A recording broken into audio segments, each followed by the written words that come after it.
बातमी आहे HMPV virus संदर्भातली। महाराष्ट्रातही चीनी HMPVने शिरकाव केलाय। नागपूरमध्ये HMPVचे 2 रुग्ण आढळलेत।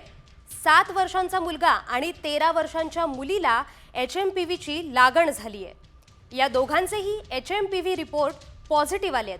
या दोन्ही मुलांना ताप आणि खोकला होता। या दोघांनाही सुरुवातीला H1N1 म्हणजेच फ्लूची लागण झाल्याचा संशय होता, मात्र त्यांची पुन्हा तपासणी करण्यात आली तेव्हा खासगी लॅबमध्ये 3 जानेवारीला दोन्ही चिमुरड्यांना HMPV पॉझिटिव्ह रिपोर्ट समोर आलाय। HMPVचा महाराष्ट्रात शिरकाव झालाय। नागपुरात 2 चिमुरड्यांना HMPVची लागण झाली आहे। या दोन्ही चिमुकल्यांना सुरुवातीला ताप आणि खोकला होता। या दोघांनाही H1N1 म्हणजेच फ्लूची लागण झाली आहे असा संशय होता, मात्र पुन्हा तपासणी केली तेव्हा समोर आलं की या दोघांनाही HMPV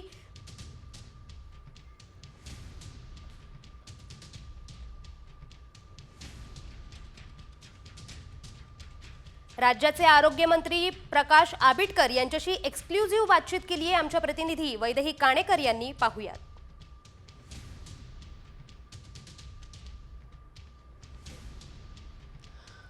HMPV व्हायरसची सध्या धास्ती संपूर्ण भारतामध्ये बघायला मिळते आहे, कारण काल 5 रुग्ण भारतामध्ये दिसून आले होते, त्याच्यापैकी एक गुजरातमध्ये मिळून आला होता आणि आज महाराष्ट्रातील नागपूरमध्ये 2 संशयित रुग्ण असल्याची भीती जी आहे ती सध्या व्यक्त करण्यात येते।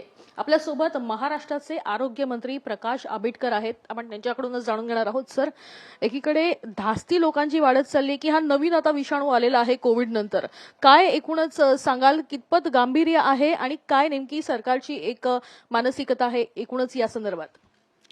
नाही, HMPV हा नवीन आलेला आजार नाही, तर यापूर्वी सुद्धा 2001 पासून त्याचं अस्तित्व जगभर आहे, किंबहुना त्याच्यामध्ये बऱ्यापैकी आपण सगळेजण रोळलेले सुद्धा आहोत। काल आढळलेला बेंगलोरमधला पेशंट असेल किंवा गुजरातमधला पेशंट असेल किंवा आज सुद्धा आपण जे सांगतोय की नागपूरमध्ये सुद्धा 2 पेशंट्स आढळले, हे सगळे पेशंट या पेशंट्सचा ट्रॅव्हल हिस्ट्री नाही, ते घरीच असतील, आपल्या आपल्या गावात असतील, तिथं सुद्धा या पेशंट्सना जर लागण झालेली आहे, याचा अर्थ असा आहे की आपल्या सगळीकडे संसर्गजन्य जे रोग असतात त्यातलाच तो एक भाग आहे। याची तीव्रता जास्त नाही आहे। अतिशय चांगल्या पद्धतीने फक्त काळजी, सुरक्षितता आणि स्वच्छतेचे सर्व नियम पाळा आणि त्या पद्धतीने आपण काम केल्यानंतर कोणत्याही पद्धतीने घाबरण्याची गरज नाही। आमच्या आरोग्य विभागाची संपूर्ण टीम करते। महाराष्ट्राचे मुख्यमंत्री आम्हा सर्वांना सातत्याने त्याबद्दल सूचना देत आहेत आणि अतिशय चांगल्या पद्धतीने याची उपाययोजना करण्यामध्ये सरकार एकूणच धास्ती जी आहे ती लहान बाळांमध्ये बघायला मिळेल, लहान बाळांना मोठं झाल्याचं दिसून आलेलं आहे आणि वयोवृद्धांना देखील तशा संदर्भात काळजी घेण्यासंदर्भात काही आदेश देण्यात आले आहेत। सर, आपण कोणते आदेश यंदा बैठकीमध्ये त्या संदर्भात देणार आहात का? कॅबिनेटची बैठक आहे, काही महत्त्वाचे निर्णय होणं अपेक्षित आहे? साधारणतः सगळ्याच आजारांमध्ये जिथं प्रतिकारशक्ती कमी असते त्या प्रतिकारशक्ती कमी असणाऱ्या ठिकाणी आपल्याला पेशंट्सची काळजी घेणं हे गरजेचं असतं। हे नॉर्मल कोर्समध्ये आपण सगळेजणच बघतोय, इथंही तेच आहे। या आजारामध्ये सुद्धा जिथं जिथं लहान मुलं असतील, कारण ती खूपच त्यांचा लहान मुलांसाठी प्रतिकारशक्तीचा एक विषय असेल किंवा जे आजारी असतील आणि इतरांशी संपर्क त्यांनी करू नये, हे जितकं खरं आहे तितकंच प्रतिकारशक्ती कमी असेल त्या सगळ्या पेशंट्ससाठी सुद्धा आपल्याला ह्या विषयामध्ये थोडी काळजी घेणं आणि अत्यंत चांगल्या पद्धतीने त्यांच्या औषधोपचारांची आणि शासनाच्या आरोग्य विभागाच्या सूचनांचा अंमल करणं, याच गोष्टी आपण सद्यस्थितीत कराव्यात। आवश्यकता वाटेल त्या वेळेला सरकारकडून योग्य त्या सूचना दिल्या जातील, त्या सूचनांचं पालन आपण सर्वांनी करूया। आरोग्य विभागानं सूचना खरं तर जारी केलेल्या आहेत, काळजी घेण्याचं आवाहन देखील दिलेलं आहे। एक सरकार एकूणच या व्हायरस संदर्भात काही महत्त्वाचा निर्णय घेऊ शकतं का? कारण आज महत्त्वाची बैठक आहे। नाही, सरकार महत्त्वाचा निर्णय घेऊ शकते का असं म्हणायची गरज नाही। सरकार नेहमीच अशा सगळ्या गोष्टींवरती काळजीपूर्वक काम करत असतं। त्यासाठी अत्यंत चांगल्या पद्धतीने आपण सगळी यंत्रणा, आपले एक्सपर्ट्स आणि सगळीकडेच लक्ष ठेवून देशपातळीवरच्या सगळ्या एकूण केंद्र शासनाच्या सुद्धा सूचना आणि निर्देशांचं पालन करण्याबद्दलच्या सातत्यानं प्रक्रिया सुरू आहे, ती पुढेही सुरू राहील। त्याच्यासाठी स्वतंत्ररित्या काळजी घ्यायला पाहिजे, स्वतंत्ररित्या काही नियोजन करायला पाहिजे अशी आज तरी परिस्थिती नाही। तरी सुद्धा आपल्या राज्यातल्या सर्व आरोग्य विभागाच्या प्रत्येक टीमला ज्या सूचना देण्यात आलेल्या आहेत त्याप्रमाणे सर्वत्र त्याचं मॉनिटरिंग होत आहे आणि त्या मॉनिटरिंग प्रमाणे आवश्यक त्या उपाययोजना आपण सर्वत्र करतोय। रुग्णालयांना काही सूचना देणार आहात का की संबंधित विषाणू संदर्भात काही विलगीकरण जे आहे ते कक्ष तसे तयार ठेवावेत? आज विलगीकरण कक्ष ठेवण्याची काही आवश्यकता नाही आहे. आज फक्त माझी सर्वच नागरिकांना विनंती आहे की आपण सगळ्यांनी सगळ्यात प्रथम आपण स्वतःची काळजी घेऊया. हा विषाणू धोकादायक नाही. प्रतिकार शक्ती कमी असणाऱ्या फक्त पेशंटसाठी आपण थोडी काळजी घेतली पाहिजे. ती नॉर्मल कोर्समध्ये सुद्धा आपण घेतो. सगळ्याच आजारांमध्ये जिथं प्रतिकार शक्ती कमी असते, विशेषतः काही कॅन्सरसारखा आजार असेल, आणखीन काही आजार असतील की जिथं त्या पेशंट्सना इतर कुठल्या आजारांची लागण होऊ नये यासाठी नेहमीच आपण डॉक्टर सुद्धा सूचना देत असतात आणि आपण सुद्धा आता ते समजून घेत असतो. तीच काळजी आता घेणं गरजेचं आहे. विलगीकरण, अन्य गोष्टी, या गोष्टींची सद्यस्थितीत कोणती आवश्यकता नाही आणि जिथं जिथं आवश्यकता वाटेल तिथं आवश्यकता वाटेल त्या वेळेला राज्य शासनाच्या आरोग्य विभागाची ज्या ज्या सूचना येतील त्यांचं फक्त पालन सर्वांनी करूया. शेवटचा प्रश्न विचारते. लोकांमध्ये सध्या पॅनिक सिच्युएशन आहे की हा नवीन व्हायरस आला आहे, या संदर्भात काय होऊ शकतं आणि काय नाही, तुम्ही सरकार म्हणून त्यांना काय सांगाल? माझी पहिल्यांदा सगळ्या नागरिकांना विनंती आहे, विशेष मीडिया आणि टीव्हीवरच्या इलेक्ट्रॉनिक मीडियातल्या सर्व आमच्या सहकाऱ्यांना की यासाठी पॅनिक मोडवर जायची कोणतीही आवश्यकता नाही.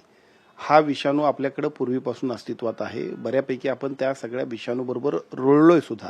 आपल्या एक्सपर्ट डॉक्टरांचं सुद्धा त्याच्यामध्ये जे खूप चांगल्या पद्धतीने अनेक वर्ष काम करतात त्यांचंही ओपिनियन जर आपण बघितलं तर आपल्या लक्षात येईल की अतिशय चांगल्या पद्धतीने काळजी घेणं याच्यापेक्षा याच्यावरती दुसऱ्या औषधोपचाराची सद्यस्थितीत कोणतीही आवश्यकता नाही. फक्त होते असं की बऱ्याच गोष्टींची भीती विनाकारण एखाद्या गोष्टीचा बागुलबावा आणि त्या बागुलबावाबरोबर चायनातनं हा आजार आलाय असं आपण म्हटल्यामुळे सुद्धा घोळ होतोय.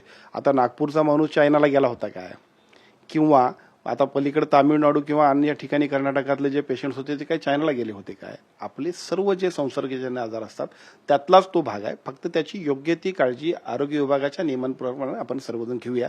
घाबरण्याची कोणतीही गरज नाही. मी पुन्हा पुन्हा तेच सांगतोय, कारण कोरोनामध्ये जो काय आपण अनुभव घेतला, मूळ दुखण्यापेक्षा सुद्धा ह्या सगळ्या घाबरण्यानं सुद्धा आपण खूप नुकसान लोकांचं केलं. त्यामुळे माझी सर्वांना विनंती आहे की या विषयामध्ये फारसं गांभीर्य, अगदीच घाबरण्यापेक्षा सुद्धा काळजी घेऊया. स्वतःची सुरक्षिततेचे सगळे नियम पाळूया. आरोग्य विभागाच्या सूचनाने त्याचा योग्य तो अंमल करण्यासाठी आपण सगळेजण कार्यरत राहूया. कोविडमध्ये ज्या चुका झाल्या त्या आता होणार नाहीत किंवा त्या टाळण्याची सरकार जी आहे ती पुरेपूर काळजी घेईल? नाही, कोविडमध्ये चुका झाल्या असं म्हणता येणार नाही. कोविड आपल्यासाठी नवीन होता. ज्या पद्धतीनं देशभरामध्ये कोविडमुळे जगभरामध्ये परिस्थिती उद्भवली होती त्यामुळे साहजिकच पहिल्यांदा ह्या सगळ्या गोष्टींना नवीन आपण सगळेजण सामोरं जात होतो. त्यामुळे कोणत्याही परिस्थितीत माणसांचा जीव वाचवणं याला आपण प्राधान्य देत होतो. हे सगळं करत असताना एखादी गोष्ट नवीन असते त्यावेळेला साहजिकच काही गोष्टी थोड्याशा अधिक गतीनं करत असताना आपल्याकडे त्यावेळेला अनेक गोष्टींची अपूर्णता होते. ऑक्सिजनचे सगळे प्लांट आवश्यक होते, आणखीनही गोष्टी होत्या. आता त्या कोरोनामधला सगळा अनुभव आपल्या सर्वांच्या पाठीशी आहे. ऑलरेडी आरोग्य विभागाच्या यंत्रणेला ह्या सगळ्या गोष्टींची पूर्णतः सज्जता आहे. त्यामुळे काळजी करण्याची गरज नाही. तिथपर्यंत जायचाही विषय येणार नाही. आपण अत्यंत चांगल्या पद्धतीने या संसर्गजन्य आजाराला सुद्धा योग्य पद्धतीने थांबवू. सर, धन्यवाद आमच्याशी बातचीत केल्याबद्दल. तर आपण बघतोय की या ठिकाणी खरं तर महाराष्ट्र सरकार एकूणच सगळ्या गोष्टीसाठी तयार आहे, पण लोकांनी पॅनिक व्हायची गरज नाहीये, लोकांनी घाबरून जायची गरज नाहीये, कारण हा संसर्गजन्य आजार इतर आजारांप्रमाणे आहे, इतर विषाणूंप्रमाणे आहे. फक्त जर अशी लागण झाली असेल तर निश्चितच त्या संदर्भात योग्य ती काळजी घ्यावी. गाईडलाईन्स ज्या दिल्या आहेत त्या फॉलो कराव्यात. त्याच्यामुळे नक्कीच आपण या आजारावर मात मिळवू शकतो असं मत जे आहे ते या ठिकाणी व्यक्त करण्यात आलंय. कॅमेरापासून रोहितसह वैदेही काणेकर, साम टीव्ही न्यूज, मुंबई.